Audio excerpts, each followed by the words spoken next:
What's up, friends? Have you ever run out of propane and the campground didn't have any propane to dispense? I'm going to show you where to get your propane from. No matter where you go, this technique works. Stay tuned, everybody. Ran out of propane, man, but got the fix.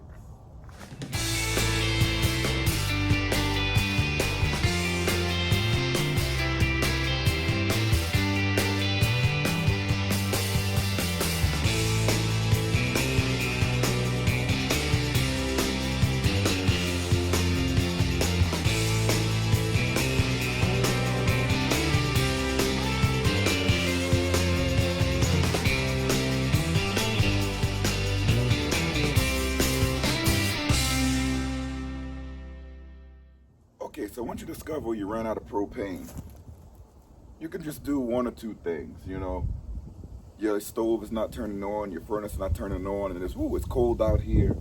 Just come outside, take your lid off, you just dispose of it somewhere. Make sure you turn off your propane. Tighty-righty, lefty-loosey. You have to turn it off. Then all you have to do is unhook it. Leave this lever out. Make sure you have it off. You unscrew it. There's another screw up here. And when you unscrew it, it's just to lift this lever up so you can get the propane off this barrier here. Sometimes it's a little tricky because it's so stiff. But give me 1 second and I'll show you guys how to do it. Easy peasy, lemon squeezy. Okay, you lift this off. This is your propane bottle, 20 pound or 30 pound, whichever you guys have. We have the 20-pound bottles. We have two, so it's we don't need to change it right away, but I like to change it as soon as it runs out because you never know what you're gonna have planned on a journey. So I always like to have 2 or 3 readily accessible, especially when it's cold. You can go through one of these things really quick when it's cold, like 2, 3, 4 days. Ours usually last us maybe a week, this small little bottle, because we combine the electric heat with the propane heat from the furnace, and we only cook with the propane. So stay tuned. I'm gonna cover this back up, then I show you what we do next. We gotta find the propane station, so stay tuned, everybody. Next thing you wanna do is you wanna secure your propane tank in the bed of your truck or securely in your vehicle. We don't have a bed in our truck here. We tow with our Tahoe, so we have a little space right here on the side that we can transport it where it won't move. And again, this propane tank is empty. If you have to transport it like that, you wanna make sure that it's upright and it's secure where it's not going to be bouncing around. So we have it inside.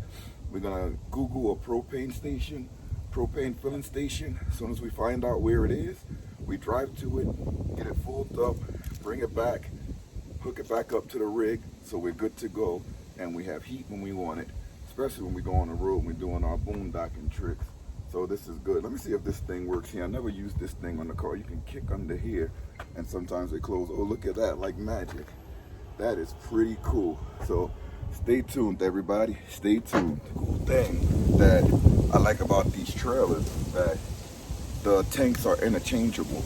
The 20-pound tank, you can take it and just exchange it. So we had, like I said, we carried 3. So what we do is we take this thing back off once we get the new tank. Remember, you have to loosen this thing. Sometimes you got to work with it for a little bit because it's not as easy as it looks. So sometimes you just have to work with it to get everything back on. And good thing that you have 2 because you can just look at one that you have and you just set it up the same way that the other one is set up. So you just put the 20-pound tank back on the same way that you found the other one. It has like a little slot where you can put it on and change it. I mean, it's going to take some sort of physical work to get the chain on. And then then you just have to maneuver this piece in. Sometimes it's a little headache just to get it up in, but it maneuvers in.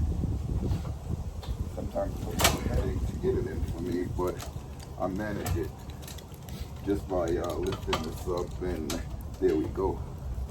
Sometimes it's a little headache, but you get to get in. Gotta lose a little bit of strength to get it in, but once it's in, it's in. Sometimes it sits at like a little angle, but that's okay. But you want to make sure that it's snapped in on both sides so that it's securely in when you're transporting, and then you lock it in with your mechanism here. So you see it's locked in. It's not going anywhere now, because it's in there. Right, securely in. It's inside of the frame here. Not able to move around because it's inside of the frame, which is good. You always double check. Then you can lock this back on. The switch here, you lock this back on, and you can open it, and you can hear it wheezing a bit. That's the gas flowing through to power back up your furnace or your stove. So I like to let it come on just a little. I have the supply leading to this tank here, and then I just turn it right back off. Now, when you go and fill your 20-pound tank, which we're gonna go and do, you can either switch it out or refill it. If you go to like a local station to switch it out, usually it's like 30 or 40 bucks, but I usually go and fill it up, and it costs me like maybe 20 bucks.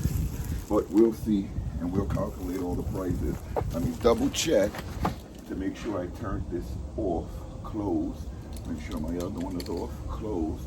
Yes, they're both off, and I'm gonna cover it again. But we're gonna get the other one filled up. So just wanna show you guys how you exchange the propane tank. Make sure you have 2 filled, and you can also have a third like we have in the winter, just to keep everything filled up. Stay tuned, everybody. Okay guys, we found the propane fill station. It's the Pocono Boathouse. We're gonna go over there to fill up our propane. All right, we're getting the LP filled up. Okay, it's only about 21 bucks. Remember, we have a brand new tank, so I'd rather get it filled than to exchange it. But looks like the same thing at the campgrounds. When they do have the propane, you just come to the station and they fill it up. So it's really good, only $21, so it's great. All right, we got the propane filled up. Now we're headed back to the RV. We already installed the spare tank that we have, so we just put this tank back where the spare tank was. But that's how easy it is. All we did was Google where it was, a propane fill-up station, and we found it, and that's how we do. Small's RV Adventures. Remember, hit that subscribe button. Y'all want to say something back there? Saying hit the notification button. It's easy as 1, 2, 3, lemon easy squeezy. How about that thing go? It's called easy peasy Easy peasy lemon lemon squeezy. squeezy. You see that? He knew it better than me. Before we go on our next trip, I have to fill up the rig again. We have the fridge and the freezer in there, so I can fill it up a week before where I have time. We may not have time before we go. So we in Walmart right now. This is how we do it. This is supposed to be a small amount of things, but we got everything we need. Got everything we need. Now we back to the house. Pack up the rig, and we're ready for our next trip. Thank you guys for tuning in. We're back from the propane filling station. It's about 20 degrees out here, but you know, it's warm for me. We have the rig warm. We have the propane bottles filled, the propane tanks. Remember, we carry 3. It's always good to carry extra. Remember, if you guys haven't subscribed, please subscribe. If you like these videos, please like. If you want us to show you something in the RV, let us know. You know, we like to do all types of videos. On our next video, we're going to show you guys how we keep using this RV in the winter, how we prevent rusting. We treat all the vehicles the same that we have. We may just line all the vehicles up so you can see how we treat all of them. We have BMWs, we have Chevys, and we just keep everything from rusting with treatment. And I show you guys how to do it, but I want you guys to stay tuned for the next video so we can go step by step. Again, thank you. This video is just about refilling the propane to keep the heat going for the winter. We're going to do some more videos about staying warm in the winter. So thank you guys for watching. See you the next time.